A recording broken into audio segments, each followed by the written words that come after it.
Sur la politique c'est terrain, merci Nabino Bozali Belé, Bozana Kinshasa, Boza na Beni na Aruna Rumangabu, Bozana Kanyabayonga, Bozana Kamina, mais aussi Bozana Mikil Napoto, Bozana États-Unis, Bozana Londres, Bozana Bruxelles, Bozana Paris, Bozana Bosson la politique ni Zakoleka entre Bati le Kweb na bandeko ya fundi poto moni ya suka za Steve Mbikai mutayepe ko funda na justice. Bati le Kweb funda bango pour la diffamation, injure pe makambo belé, mais Steve Mbikai pour fundi Bati le Kweb dossier à ping pong ngana funda pour funda nga ba ok nango tu appelle élection na Sénat et ko sale ma semaine prochaine sauf changement dernière minute yango wana lelo to na professeur Douri Dumbi wazali moko ya ba cadre ya FCC azali proche ya Bati le Kweb na elongo to kobeta le solo to comprendre nini za koleka na kati na bango pour na point de presse nae Bati le Kweb alobaki azali na majorité présidentielle de éviter majorité aza koloba wana esa majorité to souki sangata la majorité parlementaire esa majorité au wapi professeur Douri Dumbi bonjour. Bonjour d'accord. Bofundi ba greffe au relevé les a connus de tous. Est-ce que vous pensez que les lois beaucoup soit gain de cause la démarche juridique au bandi? Absolument, les textes ezali nabiso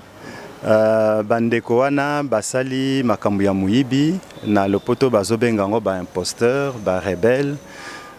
bazui ba mikano oyo bakokaki kozwa te basali usurpation de qualité bandeko wana bazali membre ya conférence ya président ya parti na ba personnalité ya FDC et allié. Ngai moko nazali membre ya conférence ya président des partis et personnalité ya FDC et allié en tant que personnalité.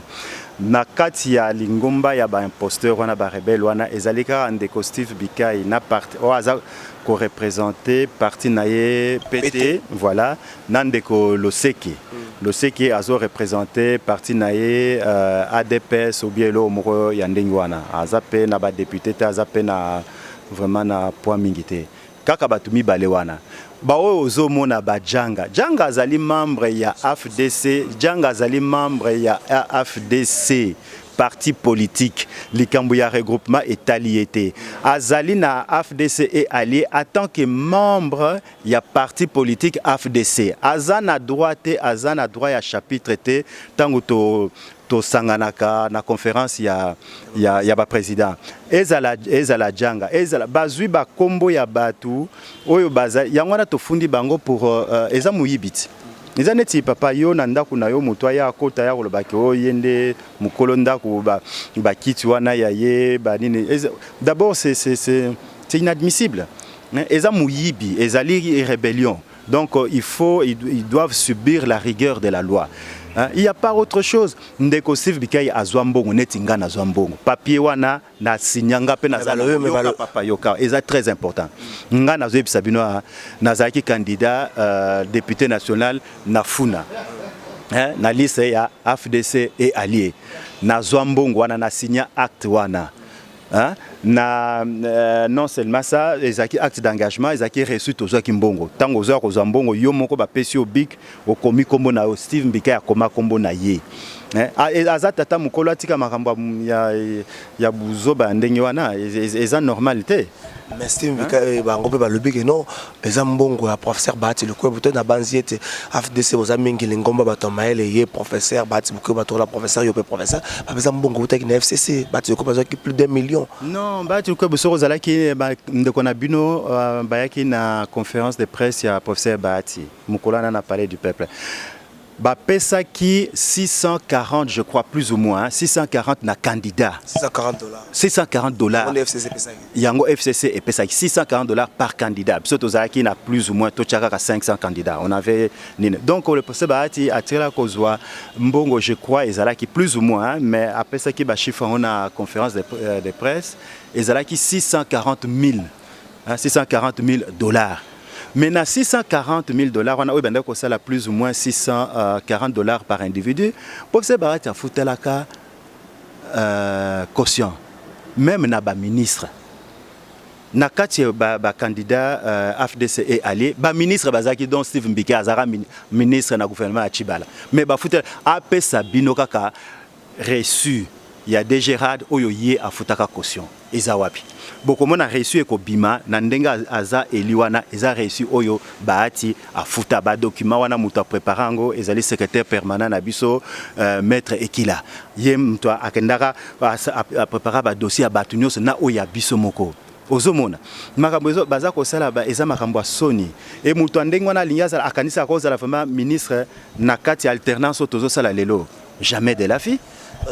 tokondimango te professeur Doré Doumbé les cambas cotisation na kati recoupement ba Steve Mbeka le ba cotisaka ba tu le club ba le mais est-ce que yonengo sa boza o cotisaka na cotisaka papa na cotisaka d'abord naza ko rappeler Steve Mbikai na Rotana na réunion ya ba président des partis to sala ki na Rotana après les élections ba pesaka biso ba lettre nommément pour la cotisation sikoyo papa obi toza na mboka toza civilisé aya na reçu oya kotizaki kaka koloba kaka monoko neti mwana mukene ti chakubo eza na tinate Steve Mbikai papa oza papa mukolo munene yaka na reçu oyo kotizaki yaka na reçu ofutaki caution parce que soki yote mto futaki caution soki eza regroupement mandat na yo eza mandat ya regroupement eza mandat na yo te soko ozalaki mobali ya solo ifalaki okende na élection na compte na yo moko na compte ya pété ndeko baati lukwebo asala ezali idée ya ndeko baati ozomona regroupement eza la parti politique FDC kokonyanga yaki ngai omona kenda wapi ye Steve sikwa ye azala peka ndenge moko papa toza lisusu na tango ya ba dédoublement te makambo ne c'est la victime nango lelo te kozala pe victime nango te dédoublement kozala te papa mokonzi président Félix Tshisekedi ko permettre ngo te parce que ba tout ba souffra mingi na cadre ba dédoublement papa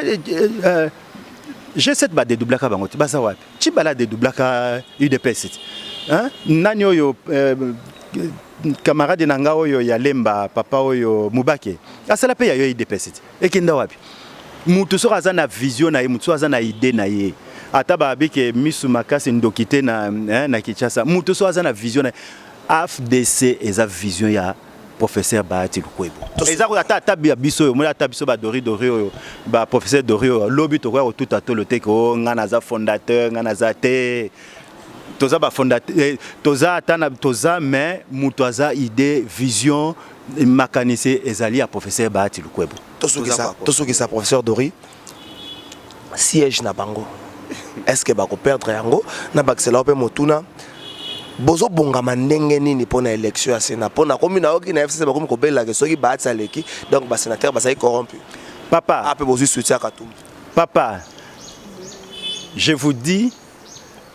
Paul Lingala nanga pesa moi mikakatano je vous dis que le professeur Bahati Lukwebo Modeste sera le prochain président du Sénat de la République démocratique du Congo. Pourquoi? Parce que Tambwe Mamba a une candidature indéfendable, une candidature de la discorde. Il ne pourra pas faire de la diplomatie parlementaire parce qu'il ne pourra pas voyager à l'étranger, il ne pourra pas exercer son métier comme cela se doit. Hein? Il va attirer le Sénat vers le bas parce qu'il n'a pas un poids politique. Il n'a pas un poids politique à comparer avec le professeur Bahati. Et puis, le Sénat Nabiso ezali makambo etali mboka ba sénateur wana bayeba que peuple azotala bango peuple azofongola miso peuple akotala ndenge sango alobaka peuple akotala le lendemain de l'élection soki nani aleki soki papa Bahati alekite soki ba lekisi kaka Tambwe Mamba tokoyeba ke bangonde banguna ya Congo s'il faut tokotia base na biso tokotia peuple libanda lisusu poto benga na bango soki ça motuna est-ce que ba Steve Mbeka ba perdre la siège na bango quelques secondes bon oyebi professeur Bahati azana motema neti yanga te hein soki ezali penza pona ngai il fallait kaka ba perdre yango kaka tosila na kaka mbala moko ndenge balobaka bon papa Bahati alobi ke o bakozonga bazongi mais oya kozonga te ya ko perdre siège azobanga Kabila te mais Kabila est président de la République. Il est président de la République. Il allé. Té, au moins boza ko confondre, boza ko intégrer on a noté. Toza lisusu na FCCT. Et le banango camarade nanga Grania ou FCC ce qui ni no toza kuna lisusu té. Biso toza li plateforme na biso autonome, regroupement autonome. Bango biso. Au moins ce qui ba bengi mokonzi ya plateforme FCC akoya afandi. Mokonzi ya plateforme FCC professeur Bayati aroya afandi mokonzi ya plateforme cash aroya pe afandi. Voilà la nouvelle configuration de la majorité parlementaire dans notre pays. Nous avons FCC, nous avons cash et puis nous avons AFDC et alliés qui est la deuxième force politique na pays nabiso. Bobongama pour déjà ba miseli bati le comme dossier moko escroquerie escroquerie gabonais moko boselo bango tous c'est la sur ba miseli dossier qui a violé mineur biloko za mingi d'habitude na République démocratique parce que bobongisi dans ba avocat te ba biloko busoto wana toza kuna te wana distraction eza buzoba eza distraction na eza politique a PPRD tu bien PPRD to benga na bango na zo to benga na bango ba législature et aussi la te il faut ba kende ba goûter na no pe goût ya nini ya opposition bazo saka na bango ba kansi ko mboka na bango biso nde to ara otika bango ne bazo kanisa bako kimamba bako so mbango to sali makambo po ete to zo alternance de continuité mkonza sikaya to sala makambo ndeko kani mais le rôle bazo comprendre te si quoi tu retiens tu recotes sur la deuxième vitesse tu as la sur na alternance de rupture merci Nabino. Je crois que Bolandage professeur Dori Dumbi boson la politique sur terrain oya lobby n'engage que mais to zela to yebani ne ko saleba. Merci Nabino.